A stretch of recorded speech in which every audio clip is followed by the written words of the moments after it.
तेजस्विना वधीतमस्तु मा विद्विषावहे। ॐ शान्तिः शान्तिः शान्तिः। Now rub your both palm. Cover your eyes. Both hands down. Open your eyes with few blink. Thank you. सभी को नमस्ते. Welcome you all in yoga therapy class. तो आज श्रृंगारिका मैम आप लोगों की थेरेपी क्लासेस शुरू कर रही हैं. इसको अच्छे से करेंगे हम सभी मिलकर. जी मैम. जी मैं स्क्रीन शेयर कर रही हूँ, आप मुझे बताइएगा एक बार. चलिए, आज जो हम लोग स्टार्ट करेंगे टॉपिक, तो हम लोग पहले न्यूरोलॉजिकल एंड साइकोशियाटिक डिसऑर्डर से स्टार्ट करेंगे. तो आगे बढ़ाइए मैम. हमारी जो फर्स्ट डिजीज है वो है माइग्रेन. अब आप में से बहुत सारे लोग इस नाम से पहले से ही परिचित होंगे. बहुत ज्यादा आजकल युवाओं में बहुत ज्यादा ही पाया जा रहा है माइग्रेन, और इसके जो प्रेवलेंस रेट है वो बहुत ज्यादा हाई है. तो माइग्रेन जो टॉपिक है, तो ये हेडेक से रिलेटेड है, ये सभी को पता है. पर हेडेक और इसमें कुछ कुछ डिफरेंसेस भी हैं, तो वो सब हम पढ़ेंगे. तो आते हैं डेफिनेशन पे. A migraine is a common neurological disease. Now, what is the meaning of neurological? Neurological means हमारा जो स्पाइनल कॉर्ड और ब्रेन, इन दो चीजों से रिलेटेड जो सिस्टम है वो है न्यूरोलॉजिकल सिस्टम. ठीक है. तो ये एक न्यूरोलॉजिकल डिजीज है that causes a variety of symptom, most notably a throbbing, pulsing, headache on one side. क्या होता है जी? कोई कुछ कह रहा है? लक्ष्मी जी कुछ कह रहे थे? नहीं मैम, नहीं. ओके. तो इसमें क्या होता है कि हमारे जो सिर का आधा हिस्सा होता है उसमें हमें पल्सिंग सेंसेशन, लाइक कभी हमें जैसे हमारी पल्स चलती है लब डब, वैसे ही कभी कभी हमें पेन भी होता है उसी उसी क्रम में. तो उसे पल्सिंग सेंसेशन बोलते हैं. थ्रॉम्बिंग, हल्का सा हमें स्वेलिंग, ऐसा दर्द जो एकदम पीक पे उठता है, कुछ वैसा दर्द. ऐसा हेडेक हमें रहता है आधे सर में, one side of your head. Your migraine will likely get worse with physical activity, light, sounds और smell. तो हमारी जो हमारे फिजिकल एक्टिविटी, बहुत ज्यादा फिजिकल एक्टिविटी के द्वारा भी यदि आप माइग्रेन के शिकार हैं, तो आपकी, क्योंकि आपकी वो जो नर्व रहती है वो एक्स्ट्रा मतलब वर्क करने लग जाती है, जिसकी वजह से आपको माइग्रेन की प्रॉब्लम होती है. माइग्रेन में एक्चुअली होता ही क्या है, वैसो डायलेशन हो जाता है. वैसो डायलेशन मतलब होता है वेसल्स, दो शब्दों से मिलकर बना है. Vaso that is vessel, dilation मतलब फैल जाना. जब भी बहुत ज्यादा रक्त के प्रवाह की वजह से, अन्य कारणों की वजह से वेसल बहुत ज्यादा फैल जाती है, उसमें डायलेशन हो जाता है, तो वही माइग्रेन में एक्चुअल में वो कंडीशन हो जाती है. तो जब बहुत ज्यादा फिजिकल एक्टिविटी ये सब कुछ करते हैं तब भी इसमें रक्त प्रवाह बढ़ जाता है. उसके अलावा लाइट्स, साउंड्स और स्मेल. अब होता क्या है कि हमारा ब्रेन जो रहता है, ब्रेन में जो वेसल्स रहती है, जो नर्व्स रहती हैं, वो हमारी आंखों से, नाक, कान, इन तीनों से जुड़ी रहती है. तो इन तीनों से जब जुड़ी रहती है, तो जब भी कभी बहुत हाई लाइट में जाते हैं तो हमारी आंखें एकदम से रिएक्ट करती हैं. तो वो नर्व, वो वेसल्स भी एकदम एक्टिवेट हो जाती है. तो उसके बाद क्या होता है कि वहां पे ये अपने जो नर्व कंडक्शंस हैं वो बढ़ जाते हैं. उसके द्वारा वहां पे वेसल सूज जाती है, जिसका आपको मैं सिंपल आपको ये समझना है केवल और केवल थेरेपी के प्रोस्पेक्टिव से, कि इसमें वैसो डायलेशन होता है. वैसो डायलेशन मतलब जो वेसल होती है वो फैल जाती है, जिसके कारण हेडेक की कंडीशन बन जाती है. लाइट और साउंड्स के द्वारा ये एक्टिवेट हो जाती है, ये कंडीशन वर्स हो जाती है, ठीक है। It may last at least 4 hours और इवन डेज। ये मतलब 4 घंटों से लेके काफी दिनों तक भी चल सकता है ये माइग्रेन का पेन। About 12% of American. और इसमें जो ये डाटा लिया गया है, प्रिविलेंस का ये जो डाटा है वो अमेरिका का लिया गया है कि अमेरिका में 12% लोगों को, एक बहुत बड़ा आंकड़ा होता है 12%, मतलब 100 में से 12 लोगों को ये बीमारी जेनेटिक तौर पे हो रही है। बाद की तो बात छोड़ दीजिए, जेनेटिकली 100 में से 12 लोगों को ये बीमारी हो रही है। Research shows that it's a 6th most disabling disease in the world. ऐसा रिसर्च कहती है कि ये छठी ऐसी, मतलब 6वें नंबर की ऐसी बीमारी है, 6th मोस्ट डिसेबलिंग, जो वर्ल्ड में बहुत ज्यादा तरीके से फैल रही है और डिसेबल कर रही है लोगों को। मतलब सबसे ऊपर से जो सबसे ज्यादा फैलने वाली बीमारी में से 6वें नंबर पे जो ये है, वो ये बीमारी है जो लोगों को डिसेबल कर रही, ठीक है। सिम्टम्स ऑफ माइग्रेन, अब इसके हम लोग सिम्टम्स जान लेते हैं। Sensitivity to light, noise and odours. कुछ लोगों को क्या होता है कि जैसे लाइट जलती है सर में दर्द, स्मेल से सर में दर्द, साउंड से सर में दर्द, तो ये सारे सिम्टम्स रहेंगे। लाइट की वजह से अचानक से सर में दर्द हो जाएगा, स्मेल की वजह से और साउंड की वजह से। Nausea, vomiting, upset stomach and abdominal pain. Loss of appetite, भूख मर जाती है, उल्टियां आती हैं, चक्कर से आते हैं, स्टमक हेल्थ सही नहीं रहती, पेट में दर्द रहता है, बहुत ज्यादा या तो वार्म फील होगा, बहुत ज्यादा ही गर्मी, या तो बहुत ज्यादा ही कोल्ड, छींकें आने लग जाएंगी। हर किसी इंसान के साथ अलग अलग कंडीशंस रहती हैं। पेल स्किन कलर, आपका जो स्किन का कलर है वो हल्का पीला सा दिखाई पड़ेगा। फीलिंग टायर्ड, हमेशा थकावट सी महसूस होगी। डिजीनेस एंड ब्लड विजन, हमेशा सुस्ती सी और धुंधला सा दिखने लग जाएगा।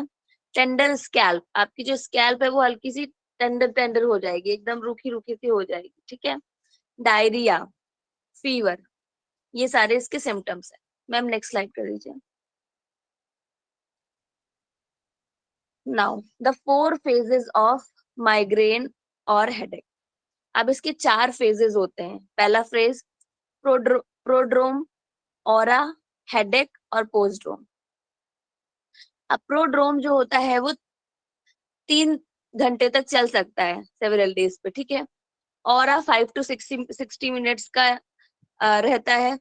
हेडेक जो हमें रहता है वो 4 by your condition 4 to 72 hours तक जा सकता है।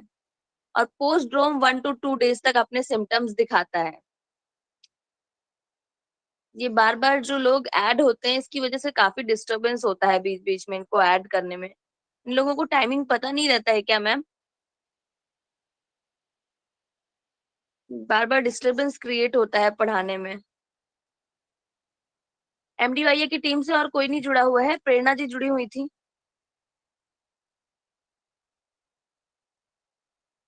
जी मैं हूँ, ऐड कर रही मैं। जी, ये नोटिफिकेशन कैसे बंद होगा? एक सेकेंड, मेरे को बार बार डिस्टरबेंस क्रिएट हो रहा है इसमें। चलिए मैं इसको बाद में करूंगी। उसके बाद जो हमें प्रोड्रोम, मतलब हमें जो पेन के पहले पहले हमें क्या क्या चीजें समझ में आएंगी, क्या क्या चीजें हमें फील होंगी, तो वो चीजें हैं जैसे हमें, जैसे मान लीजिए थोड़ी देर में हमारी अब वैसोडायलेशन मतलब धीरे धीरे शुरू हो गया, आपकी वेसल धीरे धीरे फूलना स्टार्ट कर रही है, धीरे धीरे सूजना स्टार्ट कर रही है, तो उसके पहले के क्या सिम्टम्स होंगे?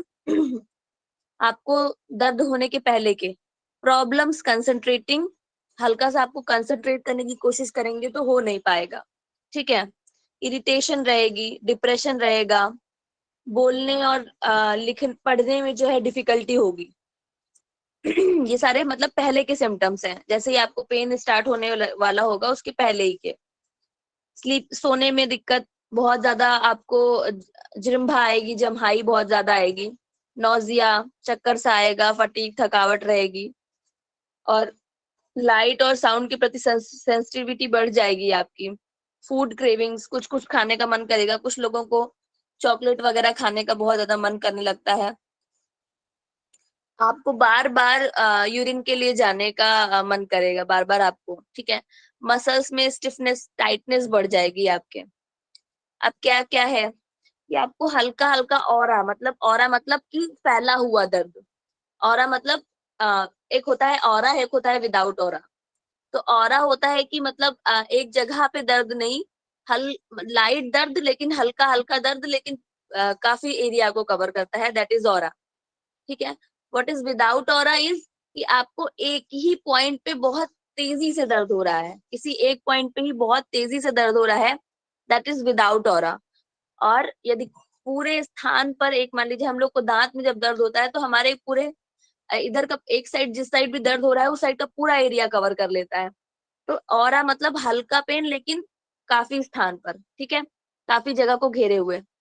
तो seeing bright flashing dots, sparkles और light, blind spots in your vision, हल्का हल्का आपको मतलब ब्लाइंड स्पॉट्स दिखेंगे, नम और टिंगलिंग स्किन, स्पीच चेंजेस, आपकी आवाज थोड़ी बदली बदली सी लगेगी, रिंगिंग इन योर ears, आपको कभी कभी देखिए, कभी कभी मूवीज में भी दिखाता है कि, एक ऐसा तारत्तो सा साउंड, ऐसे एकदम साउंड सा बजता हुआ सुनाई देगा कानों में। और अचानक से मतलब आप ऐसे आंखें बंद करेंगे तो आपको ऐसा लगेगा कि जैसे थोड़ी देर के लिए एकदम से काला हो गया, ऐसा टेम्परेरी विजन लॉस, एकदम से एकदम लगेगा काला, और थोड़ी देर बाद आपको दिखना शुरू होगा, ठीक है। और कुछ ऐसे जिगजैग सा दिखेगा, वेवी सा, कभी कभी लोगों को ऐसा हल्का सा वेव जैसा जिगजैग मोशन में कुछ कुछ दिखता है। और आपकी स्मेल और टेस्ट में आपको बदलाव महसूस होगा। और कभी कभी कुछ लोगों को बस फनी सी फीलिंग होती है, फनी सी फीलिंग इन द सेंस कि अ, जैसे कि अचानक से ही हंसना, फनी फीलिंग लाइक खुद ही खुद अचानक से ही हंसने लग जाना और कुछ दिमाग नहीं काम करना, क्योंकि वो सारी चीजें आपके अंदर वेसल्स डायलेट हो रही होती हैं, तो आपको अलग अलग तरीके से वो आपको इफेक्ट कर रही होती हैं। नाउ अब जब आपको हेडेक होगा तो आपके साथ क्या क्या सिम्टम्स होंगे उनको समझते हैं। Sensitivity to light, noise and odour, वो आपको समझ में आ गया कि आपकी लाइट के प्रति सेंसिटिविटी, और नॉइस के प्रति, और जो भी स्मेल वगैरह है इनके प्रति आपकी सेंसिटिविटी बढ़ जाएगी। नौजिया, चक्कर आएगा, उल्टी हो सकती है, स्टमक अपसेट हो जाएगा आपका, पेट पेट से रिलेटेड समस्याएं हो जाएंगी। Can you please repeat aura and without aura? Questions आप लोग लास्ट में पूछ लीजिएगा। लॉस ऑफ एपेटाइट, भूख एकदम मर जाएगी, फीलिंग वेरी वार्म, गर्मी या तो महसूस होगी। ये सारे मैंने सिम्टम्स पहले ही बता दिए हैं, ये वही वाले सारे सिम्टम्स हैं जो मैंने पहले आपको माइग्रेन के सिम्टम्स बताए हैं, तो ये मेन हेडेक में आते हैं। अब क्या है कि आपको हेडेक तो आपका खत्म हो गया, लेकिन उसके बाद आपको क्या क्या फीलिंग रहेगी, वो है कि बीइंग अनेबल टू कंसंट्रेट, ये लगभग लगभग प्रीडोम से मिलते जुलते रहते हैं। कंसंट्रेट करने में आपको प्रॉब्लम रहेगी, फीलिंग डिप्रेस्ड, आपको डिप्रेस्ड फील होगा, क्योंकि आप एक फेज से निकल के आए हैं, पेन वाले फेज के बाद हमें वैसे भी बहुत ज्यादा ही, हम एकदम से रिकवर नहीं हो पाते हैं, हमें डिप्रेस्ड फील होता रहता है। लाइक हमें कभी फीवर भी होता है तो हम जब रिकवर भी हो जाते हैं तो उसके बाद भी हमें वो चीजें मतलब हमारे उसमें रहती हैं कि नहीं अभी हम बीमार थे, कमजोरी, ये सारी चीजें। फटीग, थकान महसूस होगी। Not being able to understand things, बहुत ज्यादा दिमाग तेजी से काम नहीं करता, चीजें बहुत धीरे धीरे समझ में आती हैं। फीलिंग यूफोरिया, ये वर्ड मुझे देखना पड़ेगा, इसका मुझे भी तो पता नहीं है। मैं ये वाला वर्ड मैं सर्च करके आप लोग को बता दूंगी। Euphoria means happiness. जी, कोई कुछ कह रहा है? Euphoria means happiness. Happiness, okay.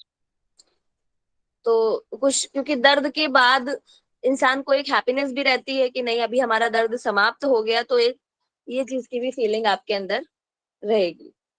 Next slide. अब कॉजेज, कॉजेज क्या क्या होते हैं through migraine? Causes are not fully understood. Genetics and environmental factors appear to play a role. अब माइग्रेन में क्या चीज है कि कॉजेज कुछ ज्यादा समझ में नहीं आते हैं, कि कुछ चीजें से मान लीजिए कि यदि हम तंबाकू का सेवन करते हैं तो हमें कैंसर हो सकता है, इसका कॉज तो ये समझ में आता है। पर माइग्रेन के लिए ऐसा कोई कॉज नहीं है कि आप ये खाते हैं तो आपको माइग्रेन हो जाएगा, या आप ऐसा करते हैं तो आपको माइग्रेन हो जाएगा, ये अभी तक इतना ज्यादा समझा नहीं जा सका है। बस ये देखते हैं कि यदि किसी के माता पिता को माइग्रेन है तो उनको भी माइग्रेन रह सकता है, और यदि कोई इंसान ज्यादातर करके पढ़ाई रात रात में जग जग के पढ़ाई कर रहे हैं, बहुत ज्यादा मोबाइल चला रहे हैं, ये सारी चीजें मतलब इन्वायरमेंटल फैक्टर भी बहुत ज्यादा रोल प्ले करते हैं। तो changes in brain stem and it's interaction with trigeminal nerve, a major pain pathway might be involved. So might imbalance in brain chemicals including serotonin, which helps regulate pain in your nervous system. अब ये क्या बता रहे हैं, जो trigeminal nerve, जो मैंने आपको बोला था कि आपकी आंख, नाक और कान आपकी जुड़ी रहती है आपके दिमाग से, तो ट्राइजेमिनल नर्व जो है वो एक क्रैनियल नर्व है, 5th नंबर की शायद वो क्रैनियल नर्व है, ट्राइजेमिनल नर्व। वो नर्व हमारी जो इंद्रियां होती हैं इनसे जुड़ी रहती है और हमारे मस्तिष्क में वो नर्व जाती है। तो जब भी हमारे और नर्व आगे जाके क्या होता है, ब्रेन्स में जाती हैं तो वेसल से भी जुड़ी रहती हैं साथ साथ में, ठीक है। तो जब भी हमें लाइट और ऐसा तेज साउंड और ऐसे उसके जिम्मे, तो ट्राइजेमिनल नर्व बहुत ज्यादा ही एक्टिवेट हो जाती है उस कंडीशन में, जब हमें बहुत ज्यादा लाइट, साउंड, इन सब चीजों में हम रहते हैं कंटिन्यू, ठीक है। तो ये एक तो जेनेटिक कारण से भी हो सकता है कि आपकी ट्राइजेमिनल नर्व बहुत ज्यादा एक्टिवेट हो जाए, या एक इन्वायरमेंटल फैक्टर की वजह से भी कि आप बहुत ज्यादा ही फोन यूज कर रहे हैं या बहुत ज्यादा ही तेज साउंड में रह रहे हैं। कई बार लोगों को नहीं भी होता है, कि बहुत लोग साउंड का ही बिजनेस करते तो उनको नहीं भी होता है, लेकिन इसीलिए इसका कॉज कंफर्म नहीं किया गया है आज तक मेडिकल साइंस की तरफ से। तो सिंपली इसमें यही होता है कि ट्राइजेमिनल नर्व बहुत ज्यादा ही एक्टिवेट हो जाती है, जिसकी वजह से आपकी ब्लड वेसल्स में भी डायलेशन होना स्टार्ट हो जाता है, ब्रेन स्टेम में भी चेंजेस आते हैं। So might imbalances in brain chemicals, इसकी वजह से क्या होता है कि आपके जो ब्रेन केमिकल्स होते हैं वो उसमें डिस्टरबेंस क्रिएट हो जाता है। ब्रेन केमिकल्स जैसे सेरोटोनिन होता है, मेलाटोनिन होता है, ये सारे ब्रेन केमिकल्स होते हैं। तो इनमें जब डिस्टरबेंस क्रिएट हो जाता है तो सेरोटोनिन क्या होता है, नींद का भी हार्मोन माना जाता है, वो पेन क्रिएट कर देता है, मस्तिष्क में पेन क्रिएट कर देता है जब सेरोटोनिन में डिस्टरबेंस क्रिएट होता है। तो ये इसका एक कॉज बताया गया। Researchers are studying the role of serotonin in migraines, other neurotransmitter play a role in pain of migraine including calcitonin gene related peptide. तो ये जो मैंने ये बात बताई कि कैल्सिटोनिन जीन रिलेटेड पेप्टाइड जो है ये बहुत ज्यादा तेजी से एक ये होता है नर्व न्यूरोट्रांसमीटर होता है, ठीक है, सीजीआरपी। तो ये बहुत ज्यादा तेजी से वर्क करने लग जाता है जब इसमें डिस्टरबेंस क्रिएट होता है। इसकी वजह से आपके माइग्रेन का पेन बढ़ जाता है, इसकी वजह से भी, ठीक है। Migraine triggers hormonal change in womens में जब हार्मोनल चेंजेस हो रहे होते हैं उस टाइम पे माइग्रेन को ट्रिगर कर देता है। तो उस समय माइग्रेन, यदि किसी इंसान को माइग्रेन है तो उसको रहने की संभावना है, पेन रहने की संभावना है उस टाइम पे। और ड्यूरिंग द हार्मोनल चेंजेस लोगों को माइग्रेन की समस्याएं ज्यादा बढ़ती हैं, मतलब लोग ज्यादा उसकी चपेट में भी आते हैं। ड्रिंक्स, जो हम आज stress, sensory stimuli, sleep change, medication और फूड, ये सारे माइग्रेन को ट्रिगर करते हैं। जैसे कि बहुत ज्यादा खट्टा खा लेने से भी माइग्रेन ट्रिगर हो जाता है। अब बहुत ज्यादा खट्टा खा लेने से कैसे, क्योंकि जो ट्राइजेमिनल नर्व है, जो भी क्रैनियल नर्व है, वो आपके स्वाद, आपकी टंग से भी जुड़ी हुई है, आपकी इंद्रिय सभी से जुड़ी है, तो वो ट्रिगर करती है। जब बहुत ज्यादा हम खट्टा खाते हैं तो देखिए हम एकदम से हमारा मतलब कॉन्ट्रैक्शन होता है बहुत तेजी से हमारा, ठीक है, तो वो ट्रिगर कर देती है उसको भी। तो फूड इस तरीके से हो गया। मेडिकेशन, अगर हम किसी प्रकार की ऐसी दवाइयां ले रहे हैं। स्लीप चेंजेस की वजह से आपका जो सेरोटोनिन वगैरह जो हार्मोन है इसमें भी डिस्टरबेंस क्रिएट होगा, जो एक अलग प्रभाव डालेगा आपके माइग्रेन पर।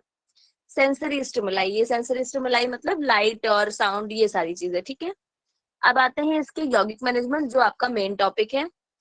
समझने के लिए, डिजीज को समझने के लिए आपको सिर्फ इतना समझना है कि इसमें वैसोडाइलेशन हो जाता है, इसमें नर्व फूल जाती है, जिसकी वजह से हमें पेन रहता है। एक ये चीज आपको समझने वाली है पिछले टॉपिक में, और एक ये चीज समझने वाली है कि लाइट, साउंड, मतलब जो सेंसरी परसेप्शन वाली चीजें हैं, उन चीजों की वजह से ये पेन क्रिएट होता है और ये आधे मस्तिष्क में रहता है। ठीक, एक ये चीज समझने वाली हो गई।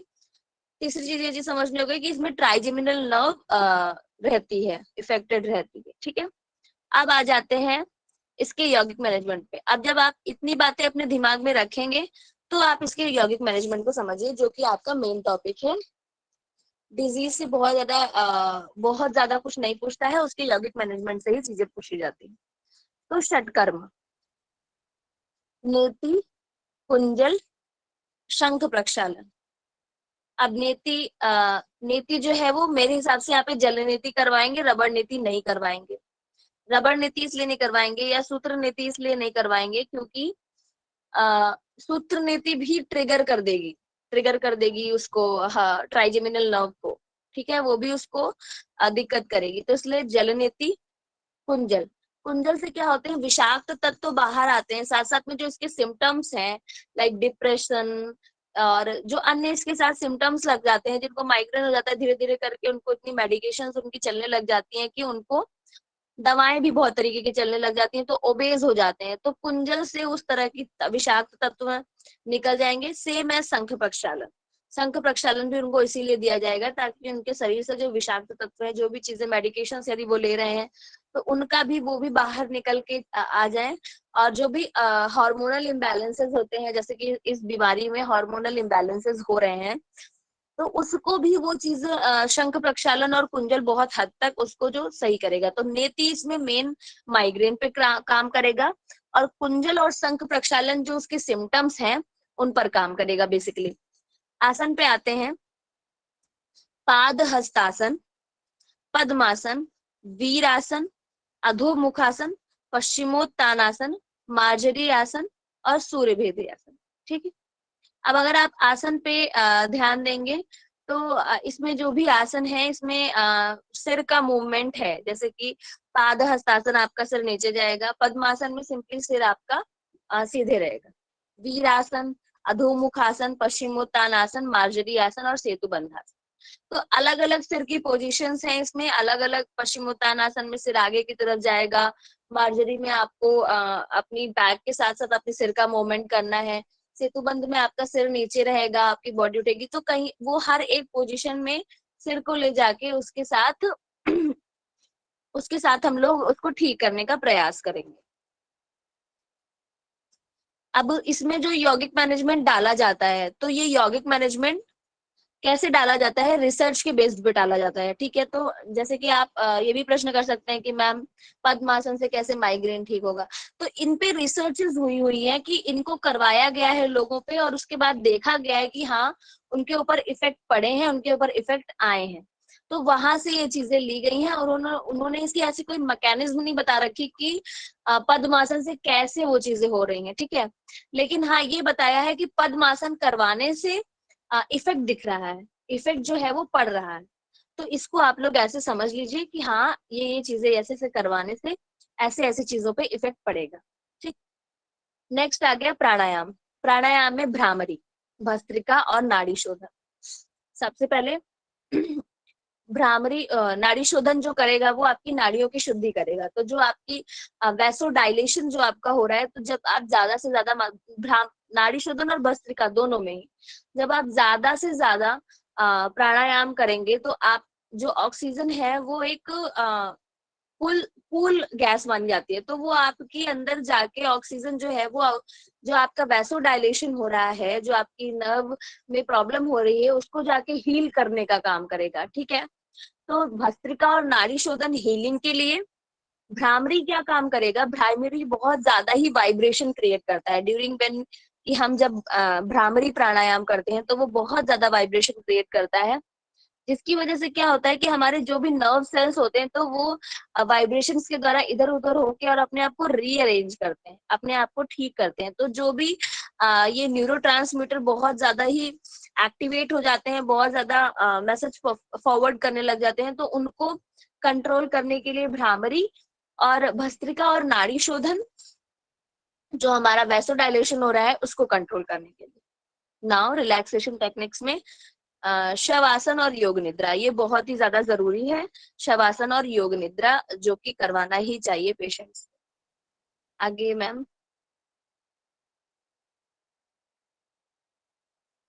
ओके, ये वाला टॉपिक क्लियर हो गया। आप कोई कुछ क्वेश्चन पूछ रहा था, इसके बाद मैं दूसरा टॉपिक स्टार्ट करूंगी।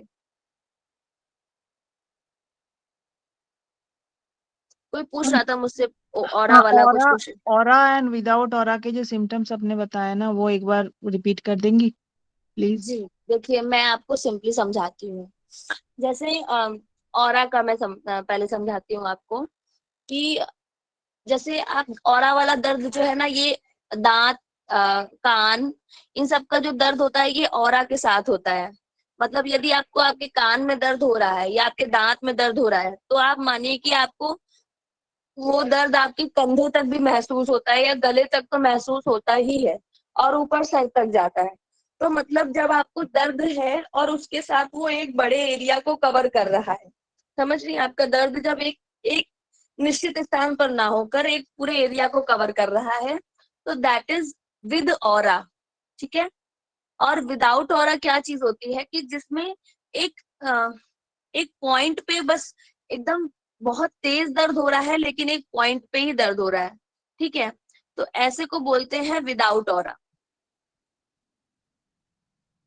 जैसे कि मान लीजिए आपको कोई किसी प्रकार का कोई ऐसा दाना आ जाए, दाना आ जाता है कोई, तो दाना बस उसी दाने पे ही दर्द करता है। ठीक है। तो वो चीज मैं आपको उदाहरण के साथ समझा रही हूँ कि जब कोई चीज उसी एक एक एग्जैक्ट पॉइंट पे ही दर्द हो रहा है, पेन हो रहा है, तो वो विदाउट ऑरा होता है। और वो एक एरिया कवर कर रहा है, तो वो विद ऑरा। समझ में आया आपको? Okay ma'am, thank you. जी ओके, नेक्स्ट। और किसी का कोई प्रश्न? इसके अलावा किसी का कोई प्रश्न यदि हो तो? ठीक है। अब हम लोग नेक्स्ट टॉपिक पे आते हैं, टेंशन हेडेक। अभी तक जो ये हमने पढ़ा ये था माइग्रेन। माइग्रेन एक प्रकार का रोग है। ठीक है। ये ऐसा नहीं है कि हम टेंशन लेंगे या नहीं लेंगे तो उससे उसका कोई इफेक्ट है।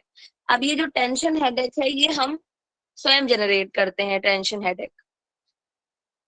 तो attention type headache is generally mild to moderate pain that's often described as feeling like a tight band around the head. Attention type headache is most common type of headache. ये जो हमें हर time headache होता रहता है ना, कभी हम कुछ सोचने लग गए और हमें अचानक से दर्द, सर में दर्द, या कभी हम बहुत क्रोधित हो गए और उसके कारण हमें बहुत ज्यादा दर्द होने लग जाए, कभी हमने बहुत ज्यादा रो लिया, बहुत अधिक रो लिया, उसके बाद हमें जो दर्द होने लगता है, तो ये जो दर्द होता है वो कैसा दर्द होता है? ये दर्द ऐसा होता है कि आपको लगेगा कि आपके सर में, आपके मत्थे के पास से किसी ने एक टाइट बैंड, एक मतलब काफी कसकर कुछ बांध दिया है, ऐसा करके आपको पेन होगा। तो ये होता है टेंशन हेडेक। ठीक है। आप लोग समझ पा रहे होंगे कि माइग्रेन और टेंशन हेडेक कैसे एक दूसरे से डिफरेंट है। अब इसके सिम्टम्स क्या क्या है? डल एकिंग हेड पेन, आपको मतलब सर में दर्द रहेगा, पेन रहेगा। सेंसेशन ऑफ टाइटनेस और pressure across the forehead, on the sides and back of the head. अब अलग अलग इंसान को अलग अलग जगह पे पेन होता है। कुछ लोगों को अपने सामने फ्रंटल में पेन होता है, कुछ लोगों को इधर साइड में, बोलते हैं दोनों साइड पेन हो रहा है, कुछ लोग को पीछे साइड पेन हो रहता है। तो अलग अलग स्थान पे भी दर्द हो सकता है या एक साथ भी पूरे सर में दर्द रह सकता है। टेंडरनेस इन स्कैल्प, आपकी स्कैल्प में टेंडरनेस रहेगी। नेक एंड शोल्डर मसल्स में टाइटनेस रहेगी बहुत ज्यादा। इसकी वजह से, जो दर्द की वजह से, आपको नेक और शोल्डर जो आपकी मसल्स हैं वो भी बहुत ज्यादा, मतलब आपको टाइटनेस से फील होगी, टेंडरनेस से फील होगी। ठीक है। Tension type headache are divided into two main categories, episodic and chronic. चलिए नेक्स्ट मैम। जो टेंशन टाइप हेडेक होता है ये मोस्टली दो टाइप्स का होता है, एक एपिसोडिक और एक क्रॉनिक। अब हम लोग जानते हैं कि what is episodic tension type headache. Episodic में क्या क्या होता है? Episodic tension type headaches can last from 30 minutes to a week.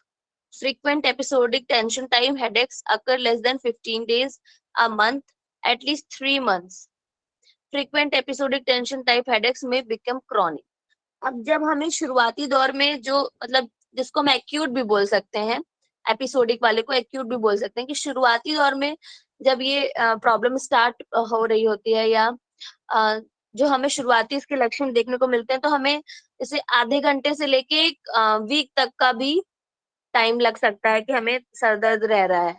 तो ये इसका जो मिनिमम टाइम है वो आधा घंटा है कि आधे घंटे तक सर दर्द है, या किसी को 1 घंटे या 2 घंटे या 1 दिन 2 दिन। तो ये जो एपिसोडिक वाला है, ये क्या होता है कि कभी भी हो जाता है। लाइक अभी मुझे हो रहा है, शाम तक ठीक हो गया, कल सुबह उठी तो फिर होने लग गया। जब जब हम टेंशन लेंगे तो वो सर दर्द हमें होगा। ठीक है, तो ये एक एपिसोडिक, जैसे कि नाम से ही क्लियर है कि क्या पता अभी मैं ले रही हूँ और फिर मैंने कोई पिल्स वगैरह ले ली, फिर ठीक हो गया, मुझे दर्द हो रहा था, पिल्स ले ली, ठीक हो गया, और फिर कल शाम को मुझे फिर होने लग गया। तो ये हो गया episodic tension type headaches. Next हो गया क्रॉनिक टेंशन टाइप हेडेक्स। इसमें क्या है कि the type of tension type headache lasts from the last hours and may be continuous. If your headaches occur more than 15 days a month or for at least 3 months, they are considered as chronic headache.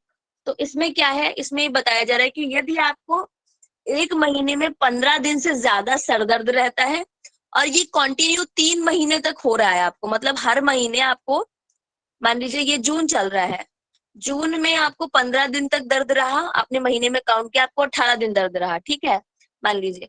अगले जुलाई में आपको 19 दिन दर्द रहा, और अगस्त में आपको जुलाई अगस्त आता है ना, उसके बाद हाँ अगस्त में आपको 20 दिन दर्द रहा। तो इससे हमें ये समझ में आएगा कि अब आपका जो ये हेडेक है, टेंशन टाइप हेडेक, ये आपका अब एपिसोडिक नहीं रह गया है और ये क्रॉनिक बन चुका है। तो ये इसका एक क्राइटेरिया डिसाइड किया साइंटिस्ट ने कि अगर आपको 3 महीनों तक 15-15 दिन से ज्यादा प्रति महीना दर्द रहता है, तो ये आपका जो हेडेक टाइप है वो क्रॉनिक में आ चुका है। और एपिसोडिक का यदि हम कोई ट्रीटमेंट, मतलब ट्रीटमेंट इन द सेंस की मेडिकेशन लेना तो बिल्कुल सही नहीं रहेगा उन चीजों के लिए। तो यदि हम उसका अपनी डाइट के द्वारा या अपनी टेंशन, अपने स्ट्रेस को कम करके या योगाभ्यास करके यदि हम उसको सही बैलेंस कर लेते हैं, तब तो बहुत अच्छा है, वरना आपका एपिसोडिक जो टेंशन टाइप हेडेक है वो भी आपका क्रॉनिक में बदल जाता है। ठीक है, अब इसके कॉजेस क्या क्या है। The causes of tension type headache is not known. इसका भी कॉज आज तक पता नहीं चल पा रहा है, लेकिन क्योंकि ये नाम से क्लियर है टेंशन टाइप हेडेक, तो हम समझ सकते हैं कि हाँ थोड़ा बहुत स्ट्रेस से रिलेटेड है। Expert used to think tension type headache stemmed from muscles contraction in the face, neck and scalp. जो एक्सपर्ट्स हैं वो क्या बताते हैं कि जब हम बहुत ज्यादा मसल कॉन्ट्रैक्शन करते हैं, अपने चेहरे को बहुत ज्यादा बिगाड़ते हैं, गले की मसल्स में बहुत ज्यादा कॉन्ट्रैक्शन करते हैं, और स्कैल्प, तो perhaps as a result of heightened emotions, या अपने आप को, अपने इमोशंस को जब हम छिपाने की कोशिश करते हैं, या टेंशन और स्ट्रेस के द्वारा, इसका जो कॉज माना जा रहा है कि जब हम अपने इमोशंस को बहुत ज्यादा छिपाने की कोशिश करते हैं। तो आप सामान्यतः देखिए, जब कोई इंसान अपने इमोशंस को बहुत ज्यादा छिपाने की कोशिश करता है, तो वो उसकी बॉडी पे इंटरनली बहुत ज्यादा इफेक्ट डालता है। इसीलिए कहते हैं कि अपने इमोशंस को बाहर निकाल देना चाहिए, ठीक है, क्योंकि वो अंदर ज्वार भाटा क्रिएट करता रहता है आपके अंदर। तो आपका जब चेहरा बिगड़ जाता है, बहुत ज्यादा आप कॉन्ट्रैक्ट कर लेते हैं, तो कई कई बार क्या होता है कि ऊपर से तो हम दिखाते हैं कि नहीं, हम बिल्कुल नॉर्मल है, लेकिन अंदर ही अंदर हम अपने आप को, तो जब भी हमें गुस्सा आता है तो हम कॉन्ट्रैक्शन करते हैं, एकदम मसल्स टाइट कर लेते हैं। ठीक है, इस कंडीशन में हमें पेन क्रिएट होता है। But researcher suggest that the muscle contraction is not the cause. लेकिन रिसर्चर ने साथ साथ ये भी बताया कि मसल कॉन्ट्रैक्शन ही कॉज नहीं है। ठीक है, इसका कॉज क्यों इसीलिए अननोन है कि कुछ रिसर्चर कहते हैं कि नहीं ये भी हो सकता है, और कुछ रिसर्चर कहते हैं कि नहीं ये ही नहीं हो सकता, और भी कई कारण हो सकते हैं। ठीक है, तो जैसे कि ये टेंशन टाइप हेडेक करके है, तो मेनली इसका जो कॉज है वो स्ट्रेस ही हम लोग अपने समझ के तौर पे मान सकते हैं, और वैसे इसका जो कॉज है वो अननोन है। ठीक है, ट्रिगर्स, अब क्या चीजें इसको बढ़ा सकती हैं। Stress is the most commonly reported trigger for the tension type. अब इसमें देखिए कि स्ट्रेस को ही इसका जो मेन ट्रिगर बताया गया है। तो इससे हम ये चीज का अर्थ लगा सकते हैं कि नहीं, जो टेंशन टाइप हेडेक है ये कहीं ना कहीं स्ट्रेस और टेंशन से ही रिलेटेड है। Next slide. अब यौगिक ट्रीटमेंट पे आते हैं। माइग्रेन और टेंशन टाइप हेडेक के जो यौगिक ट्रीटमेंट है उसमें बहुत ज्यादा डिफरेंस नहीं देखने को मिलेगा।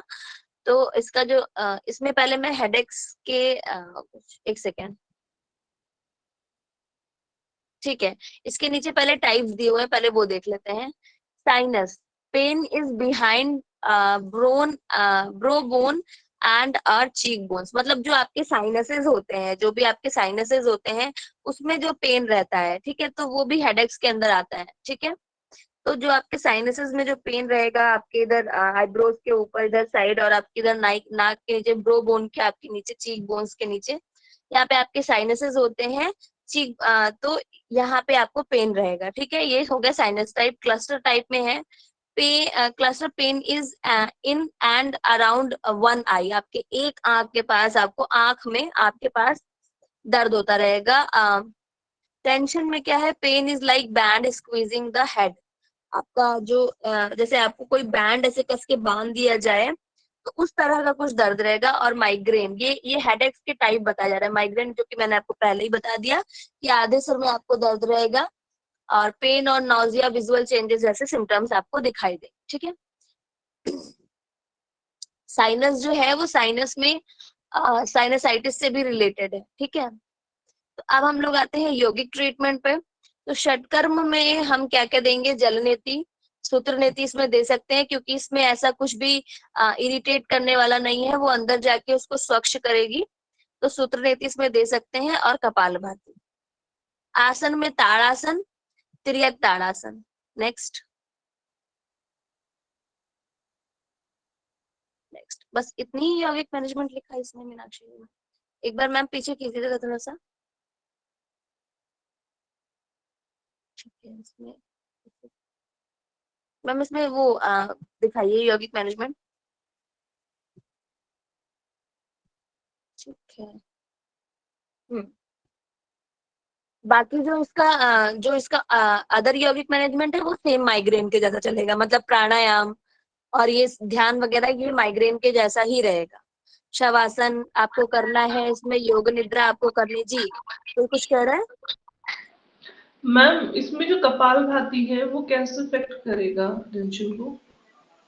कपाल भाती से आपको बताया जाता है ना कि वो अंदर जो आपके अंदर जो चीजें रहती है उनको उष्मता से नाश करता है उन चीजों का, ठीक है।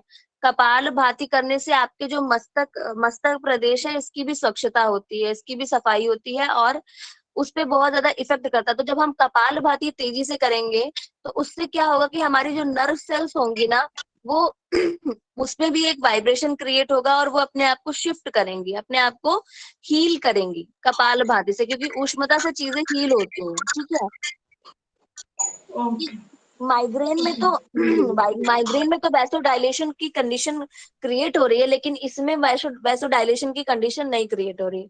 और जैसे कि मैंने पहले भी बताया शिवानी जी, ये जो भी यौगिक ट्रीटमेंट्स लिखे हुए हैं तो ये रिसर्च बेस्ड लिखे हुए हैं यहाँ पे कि रिसर्च ने क्या बताया। तो रिसर्च ने बताया कि कपालभाति करने से होता है, वो रिसर्च में बताते हैं कि हाँ कपालभाति करने से ये चीजें हुई। मैकेनिज्म इतना ज्यादा नहीं बताते हैं। जी मैम। जी तो वो हम अपनी अंडरस्टैंडिंग के हिसाब से समझ सकते हैं कि कपालभाति कैसे जाके असर डाल रहा होगा।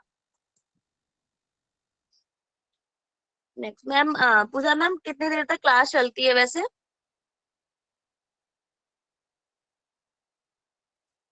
M I audible to you Pooja 8 ma'am? बजे तक मैम। अच्छा ओके, स्लाइड नीचे कर दीजिए पूजा मैम। अभी तक किसी के कोई प्रश्न इससे रिलेटेड? यस मैम, एक प्रश्न है। जी बताएं। हाँ जी, मैं बोल रहा था कि एपिसोडिक का कजिस क्या है, थोड़ा सा वो बता देते तो बढ़िया होता। क्या क्या कजिस हो सकते हैं? क्या क्या बोल रहे हैं, एपिसोडिक का क्या हो सकता है? कज क्या, कारण कारण कजिस। अच्छा तो जैसे कि व्हाट इज मैंने द जो रीजन ऑफ देखिए एपिसोडिक और क्रॉनिक, इन दोनों का कारण एक ही है। एपिसोडिक ही बाद में चल के क्रॉनिक बन जाता है, ठीक है। एपिसोडिक वाला ही बाद में चल के क्रॉनिक हो जाता है। और इसका मैंने जो कॉजेज में पहले बताया कि इसका कोई कॉज ऐसा निर्णय मतलब नहीं, ऐसा निर्णय पे नहीं पहुंच पाए हैं साइंटिस्ट कि इसका कॉज यही है। लेकिन जैसा कि इसके नाम से ही है कि टेंशन टाइप हेडेक, तो ज्यादातर करके स्ट्रेस की वजह से बहुत ज्यादा, जब हम देखिए जब हम बहुत ज्यादा स्ट्रेस लेते हैं ना, तो हमारा मसल कॉन्ट्रैक्शन होता है, ठीक है। इसकी वजह से मसल देखिए इसकी कोई मैकेनिज्म बताई नहीं गई है, लेकिन हम अपनी अंडरस्टैंडिंग के हिसाब से उसकी मैकेनिज्म मैं आपको बताने का प्रयास कर रही हूँ, मेरी अपनी अंडरस्टैंडिंग के हिसाब से जो मैंने नॉलेज गेन किया है, ठीक है। तो उसमें ये होता है कि जब हम बहुत ज्यादा स्ट्रेस लेते हैं तो हमारा जो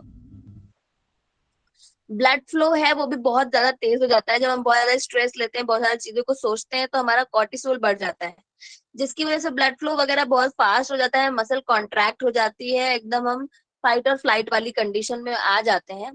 तो ये कंडीशन थोड़ी देर के लिए, यदि हम थोड़ी देर के लिए स्ट्रेस ले रहे हैं, तब तो हमें वो यू स्ट्रेस में आ जाता है, एक नॉर्मल कंडीशन में आता है।